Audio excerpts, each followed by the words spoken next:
welcome back to the final segment of the show for today. We're talking to Dr. LMadu, and he's talking about traditional African religions at the 21st century, and he's given us some really remarkable information in reference to the comparisons between traditional African religions and religions of today. And of course, Dr. LMadu, let's continue our discussion by picking up where you wish to start dealing with this traditional African religion. Yes, I was on the theme of religious tolerance, you know, amongst Africans. Now, one would ask, why is it that traditional African religion did not move out of its original founding base, Africa, just like Christianity moved out of its base, you know, to evangelize and conquer other people. Good. Islam moved out of its base in Arabia to evangelize and, you know, conquer others.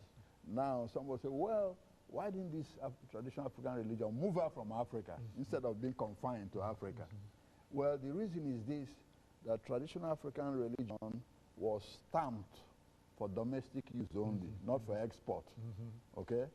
So that underlining philosophy and principle marked, you know, traditional African religion. It's for Africa and Africa only. Exactly, for domestic consumption only, not for evangelizing purposes outside our country.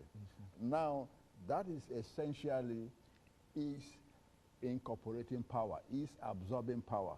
Because what happened, because this religion is domesticized and not for export, okay? It wasn't in the marketplace for creeds, you know, and souls, okay? So the tension that would have arisen if the traditional African religion had tried to move out and become an evangelizing religion, you know, creating tension between itself and Islam on the other hand, and Christianity on the other hand, exactly, did not exist. So that absorbing and incorporating, you know, strength arose from that.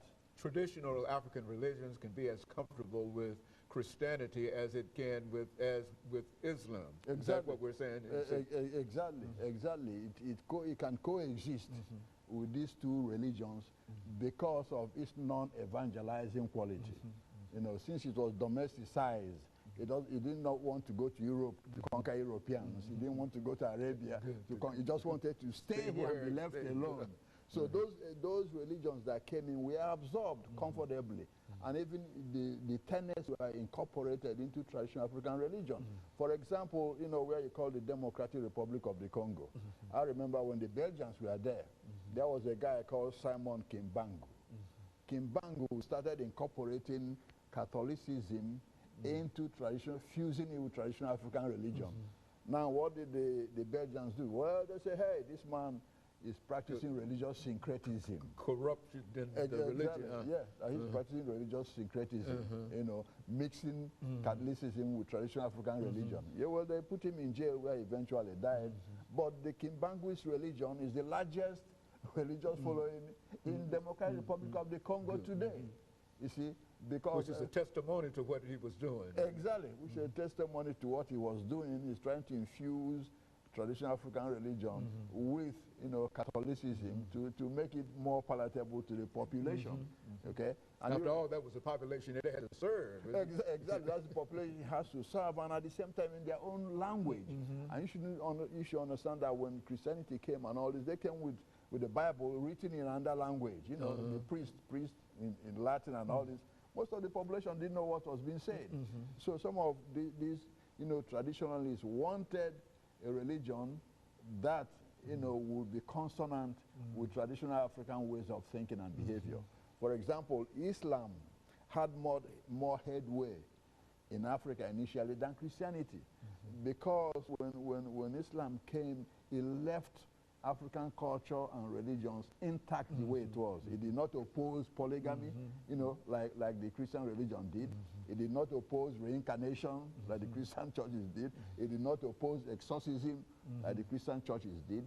It did not oppose witchcraft, you know. So it was more acceptable initially because of these, you know, acceptance of African way of worship and tradition. Outsiders with their religion coming into your continent and trying to change you. Absolutely.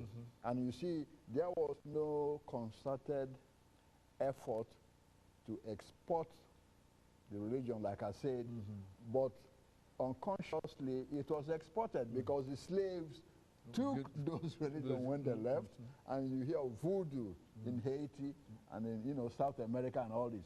That's traditional African religion. Yes, in Cuba it's called Santeria. That's traditional African religion. In fact, it's one of the biggest religions in Cuba.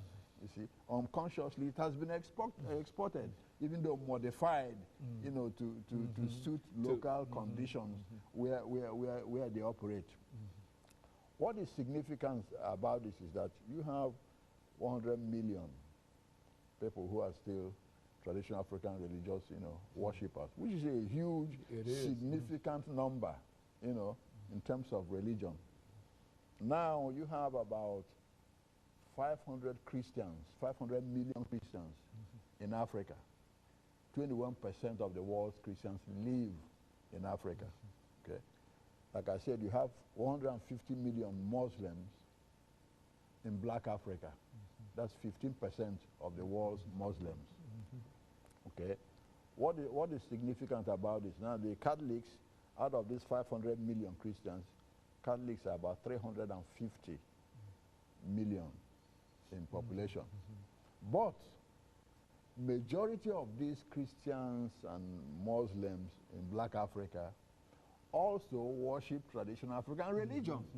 Okay. As well as other exactly, as well, stay with their Christianity or Islamism, they still worship traditional African religion. Even the Pope to be, Cardinal Arinze, he made a statement a long time ago, that Christianity should leave African religion alone, work with it instead of trying to change it. Yes, so that's an example. So even the cardinals, bishop, and all this, they might be, but they still believe in traditional African religion. Exactly, traditional African religion. Most of the staunchest Muslims and Christians still believe in ancestral worship, paying homage to the ancestor. They still attend the events. They still believe in witchcraft themselves. They still believe in wearing amulets. They still believe in the power of jujus and charms.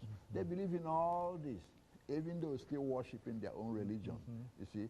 So given that number, you can say probably that traditional African religion is probably almost 250 million worshippers, or almost as large as that, because those who worship, other religions still come back to their villages and communities and participate in every one, of those ceremonies that concern traditional African religion. And the one central thing that's uniting all of these traditional African religions is the what? One supreme being. Exactly, one supreme being. They all believe in one supreme being, even though they have, different gods and different deities and different religions, like we say, but they believe, in one supreme being, and that's the bottom line. But people should not misunderstand, the impact and the importance of these religions. Exactly, because this is a religion that belongs to people who were there. In fact, one can say that Islam and Christianity are part of, colonialist penetration into Africa. Because like they say, when the colonialists came, they came with the Bible in one hand, and gun in the other. Very good. Yeah, when the Muslims came from Arabia, they came with the Quran in one hand, their whips and guns in the other. You see, so that's very important and significant, to understand. Very good. Dr. LMadu, we're getting ready to end this segment for today, and I want to thank you for the information that you've given in reference to it, because I don't think that many people have reflected upon traditional African religions, and in many instances when they do, they sort of dismiss it. And I think that the information that you've given indicates that not only are there a large number of traditionalists, but that they are in a large number, and they still have their influence. And if we're going to talk about religions, we have to understand their influence. And I want to thank you for bringing that information. And let me encourage our audience to tune in again next week for another informative edition of Comments. Thank you and good morning.